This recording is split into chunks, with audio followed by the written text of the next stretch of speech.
Welcome to the next segment of EPM Chronicles and Confessions. We're with Jeroen Beentjes here. Can you introduce yourself, Jeroen? Yes, of course. Hi, everybody. My name is Jeroen Beentjes, as Tim already mentioned. I'm a consultant at Finext, and I have about 10 years of experience in EPM consultancy.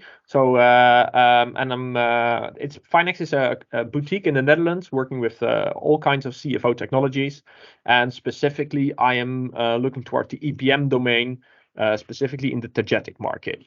At Finext, we like to empower financials to thrive at their companies by creating long-term relationships with them, offering them independent advice on tooling and processes.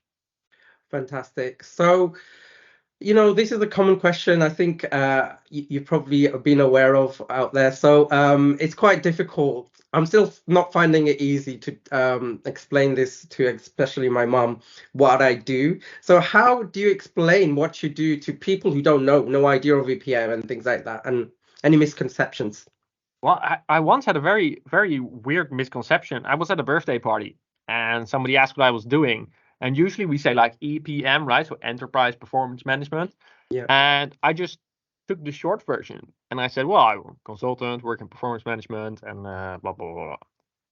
And this guy looked at me and he was like, performance management. Oh, that's interesting. What kind of sports?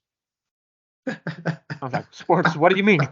It's finance. But he thought I was looking at physical performance, stuff like that. So that was really weird. So I had a lot of explaining to do there. Yeah. So cool. So what's been your kind of biggest challenge in what you've done and, the solutions you've done to help with that?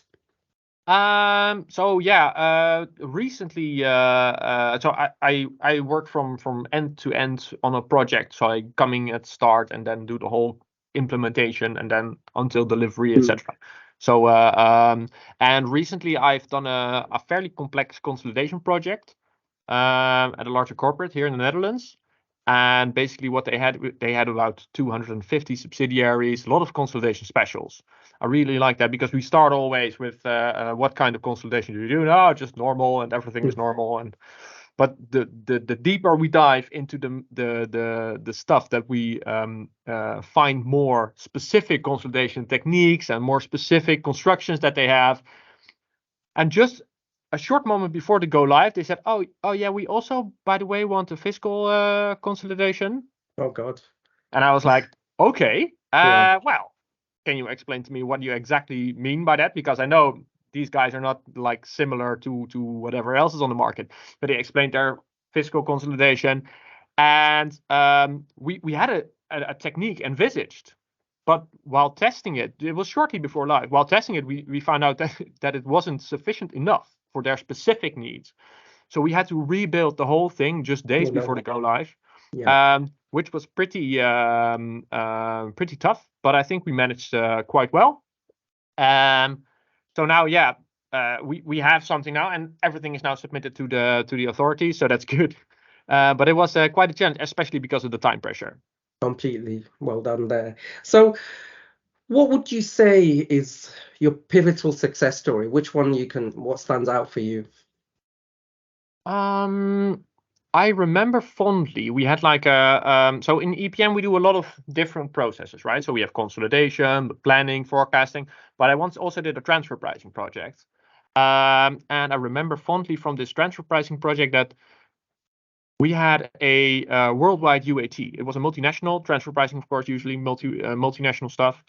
And we said we can do a UAT in one day. That's no problem. However, after we said, yeah, let's go with UAT for one day, we realized, of course, multinational company, meaning we have time zones. We had a UAT, which started for me at 6 a.m.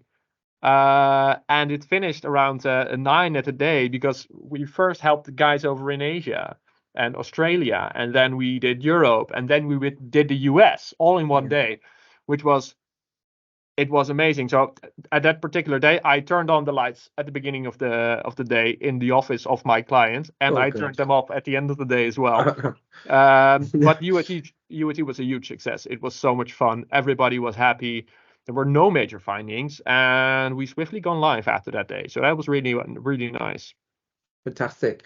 So what has been the most rewarding part of what you do? What's the most rewarding aspect, I guess?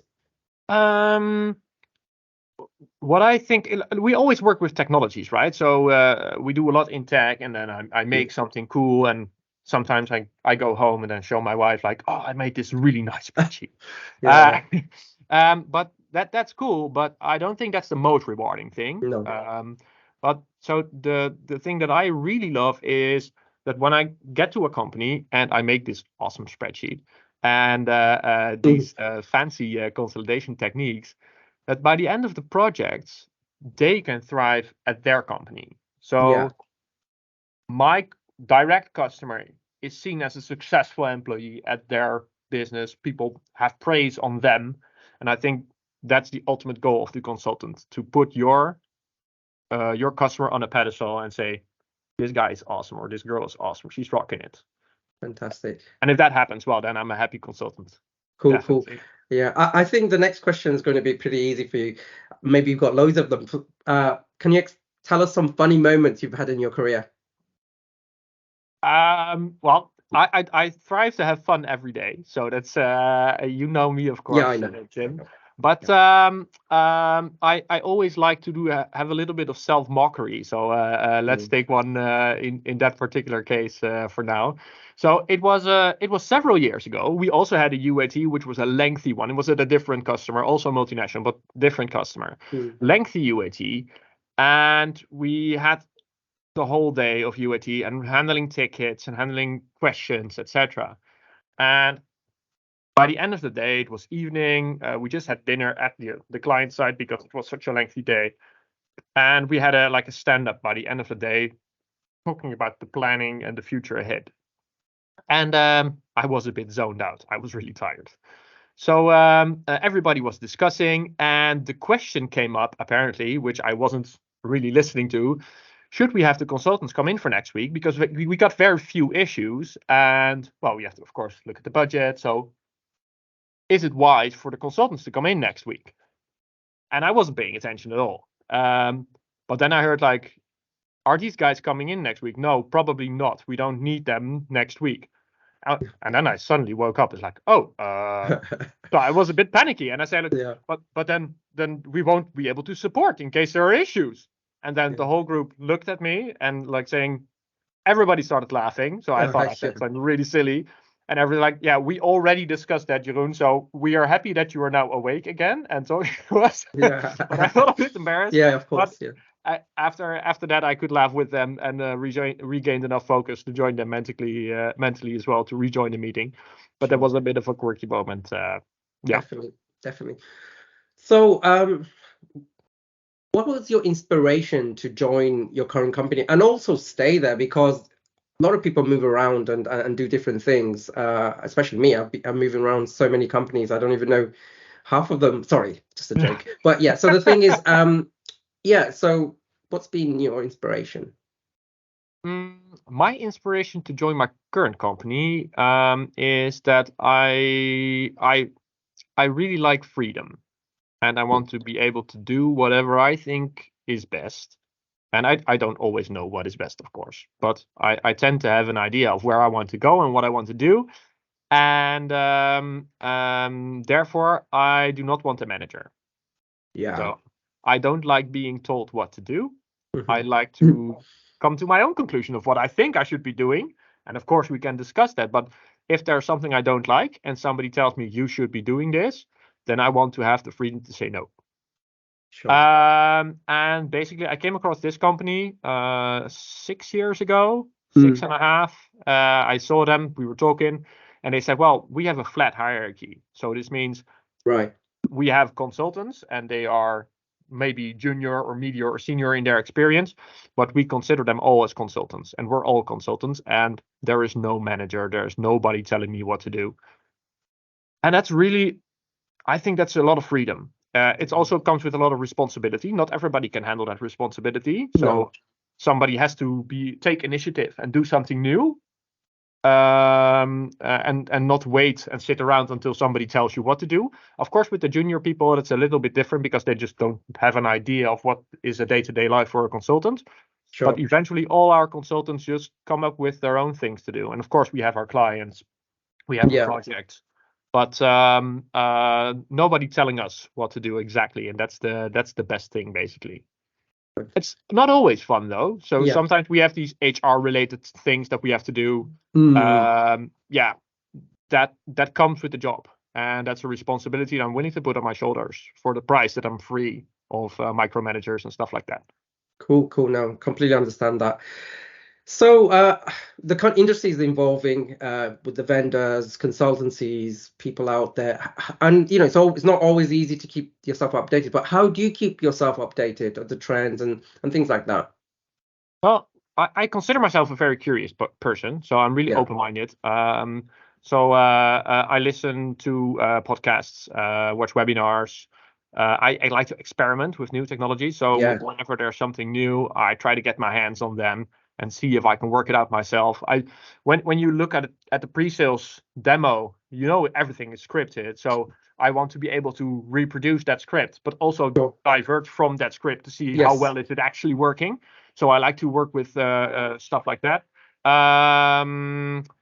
And basically, I'd like to have like-minded people around me that also do that, and that we can share in whatever new technologies are there. And of course, I like to work with the podcast that we started. Am I allowed to plug the podcast here? Of course, go for it. Definitely. Yeah, cool. Okay, so we have this Forward Finance, Navigating the Digital Age of Finance podcast, in which you are one of our regular stars, I would like to say, on the podcast. And that's I like to add this being inspiration to do what I'm doing now. So that's the main thing. Yeah. That's really nice to hear. Thank you. So I like to inspire people. So that's good. And basically trying to find new technologies there and new processes and new bits of information to learn from that as well. So that's something I really enjoy, and that's, I think, the best way to keep afloat. Talk with other people, learn from other people, and know that you don't know everything. Fantastic. So as we know, lifeblood of our business is youngsters coming in and encouraging them. It's not an easy business to come into. It's quite complicated. What's your advice to them, and how to, even people who are in there trying to improve themselves? Difficult question. Let me think about that. I think to get started properly, you have to get experience, and this is like a vicious cycle, right? You don't have experience, so you can't get experience. So but when you get in somewhere, try to be curious. Try to look around as much as possible. Try to get involved in the early parts of a project if you can. So, for example, just volunteer to take notes during the requirement session. Because if you're in the requirement session, you see where the project is headed. Sure. And if you are staffed on this particular project in a later moment, they can think like, okay, they're asking this now, but during the requirement session, they were saying something else because I took notes and I was there. I knew that. So then you can leverage that information to make yourself a better consultant. It's also very important never to burn bridges. I mean, the world might be large, but the EPM world is very small. Reputation is absolutely key. So stuff like that. Yeah, try to give yourself an edge in overseeing the whole project for the months ahead. So not just what you're working on at that particular moment, but also know what the whole project is going through. Completely. Thank you so much. What's your future take on the next 5 years? What do you think is going to happen in our industry? I think the future is evolving rapidly. So everybody is saying like everything is changing rapidly. There's a lot of new technologies coming. I tend to agree. My eye currently is on generative AI in EPM. I think there's, of course, we all have been working with ChatGPT and similar generative AI concepts. But as we always see, so like the general technology is moving a little bit faster than the technology in the finance world. Sure. So in finance world, we still have these gray screens sometimes, like the 1990s style. In the back end, of course. In the front end, everything is looking nice for the end users, but in the back end, we all know how it looks. It's a little bit of an older technology in a sense. And now the new evolvements on the markets are rapidly developing, and I think they will be embedded into the EPM workspace soon. So I like to work with beta versions. I'm really keen to try Microsoft Copilot, for example. So first you bring in the data and then you visualize with generative AI. But I also think there are huge opportunities for software vendors to develop. So, for example, I'm in a very complex EPM solution, and I need to know how to configure a certain requirement that I get from my customer. I either go through the manual and have to look at everything, and everything is not specified towards my requirement because it's written in a push way. But I want to be able to pull data and pull. Yeah. So I want to Of course. say to my software, like, okay, I have this and this requirement. How do I implement it in your solution? And then the software should be telling you, like, oh, okay, it's an equity elimination. Oh, you go there and there, and then you do this and this. And that's the next step that these technologies can make in order to make the adoption of the technology better. Fantastic. Yeah. Yeah. No, thank you so much for your insight into this podcast, and really keep in touch, and definitely we'll do different stuff in the future. Thank you so much. I'm really looking forward. Thanks so much for hosting, Tim. See you later. Thank you much. Bye-bye.